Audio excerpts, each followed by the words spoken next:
വിഭാഗങ്ങൾക്ക് അർഹമായ പരിഗണന നൽകാതെ സീറ്റ് നിഷേധിക്കുന്നത് സാമൂഹ്യനീതിക്ക് നിരക്കാത്തതെന്ന് ശ്രീനാരായണ സഹോദര ധർമ്മവേദി സംസ്ഥാന general secretary South Indian R Vinod.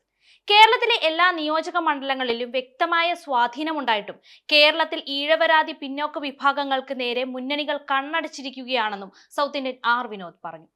മുന്നണികൾ പുലർത്തുന്ന ഈ പ്രവണത സാമൂഹ്യനീതിക്ക് നിരക്കാത്തതാണെന്നും അദ്ദേഹം കൂട്ടിച്ചേർത്തു.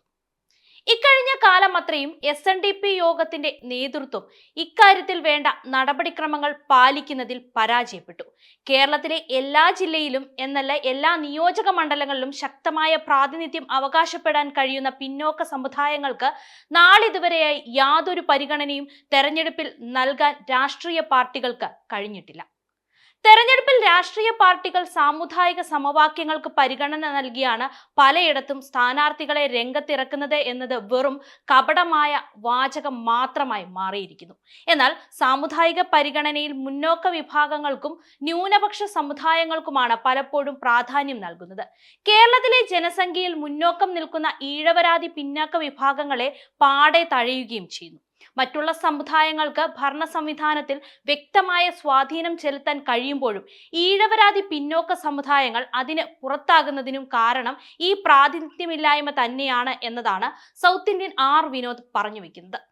ഏറെക്കാലമായി കോൺഗ്രസ് നേതാവായിരിക്കുകയും രണ്ടിലധികം തവണ നിയമസഭാ തെരഞ്ഞെടുപ്പിനെ നേരിടുകയും ചെയ്ത നേതാവാണ് അഡ്വക്കേറ്റ് M ലിജു. എന്നാൽ ലിജുവിന് ഒരു തവണ പോലും നിയമസഭയിലേക്ക് എത്താൻ കഴിഞ്ഞിട്ടില്ല.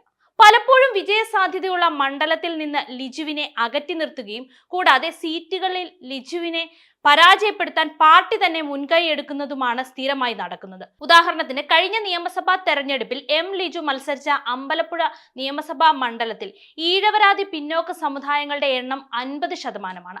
എന്നിട്ട് പോലും അവിടെ വിജയിക്കാൻ കഴിഞ്ഞത് CPM-ൽ നിന്നുള്ള H സലാം എന്ന നേതാവിനാണ്. എന്തുകൊണ്ടാണ് ഇത്തരത്തിൽ സംഭവിക്കുന്നത് എന്ന് തിരിച്ചറിയാനോ പരിഹാരം കാണാനോ SNDP യോഗത്തിന്റെ തലപ്പത്തുണ്ടായിരുന്നവർക്ക് കഴിയുന്നില്ല. അതോടൊപ്പം ജനസംഖ്യ ആനുപാതികമായി സ്ഥാനാർത്ഥികളെ നിർത്തുന്നതിന് ആവശ്യമായ സമ്മർദ്ദം രാഷ്ട്രീയ പാർട്ടികളിൽ ചെലുത്താനും കഴിയാത്ത അവസ്ഥയിലേക്ക് യോഗ നേതൃത്വം മാറിയതും സമുദായത്തെ പിന്നോട്ടടിക്കുന്നതിന് കാരണമായി. കേരളത്തിലെ 140 നിയോജക മണ്ഡലങ്ങളിൽ SC/ST സീറ്റുകൾ ഒഴിവാക്കി നിർത്തിയാൽ ഈഴവരും തീയരും അടങ്ങുന്നവരുടെ ജനസംഖ്യാ അനുപാതം 40% മുതൽ 70% വരെയുള്ള 53 മണ്ഡലങ്ങളാണുള്ളത്. അതിൽ 70%-ലധികം ഈഴവരാതി പിന്നോക്ക സമുദായങ്ങൾക്കായുള്ള 8 മണ്ഡലങ്ങളാണുള്ളത്. അവിടെ പോലും വേണ്ടത്ര പ്രാതിനിധ്യം ഒരു രാഷ്ട്രീയ പാർട്ടിക്കും സമുദായത്തിന് നൽകുന്നില്ല എന്നുള്ളത് സാമൂഹ്യനീതിക്ക് നിരക്കാത്ത സമീപനമാണ്. കോട്ടയം ജില്ലയിലുള്ള ഏറ്റുമാനൂർ, കോട്ടയം, പുതുപ്പള്ളി എന്നീ മണ്ഡലങ്ങളിലും ഈഴവരാതി സമുദായങ്ങൾക്ക് യഥാക്രമം 60-40% പ്രാതിനിധ്യം ഉണ്ടായിട്ടും സാമുദായിക സമവാക്യങ്ങൾക്ക് പുറത്തു നിൽക്കേണ്ട ഗതികേടാണ് നിലവിലുള്ളത്. ഇതുവരെ SNDP യോഗത്തിന്റെ നേതൃത്വം തെരഞ്ഞെടുപ്പ് പ്രക്രിയയിൽ സമുദായത്തിന്റെ പ്രാതിനിധ്യം ഉറപ്പിക്കുന്നതിന് പകരം വ്യക്തി താല്പര്യങ്ങൾക്ക് അനുസരിച്ച് സ്വന്തമായി പാർട്ടി രൂപീകരിച്ച് സമുദായ വഞ്ചന നടത്തുകയായിരുന്നു.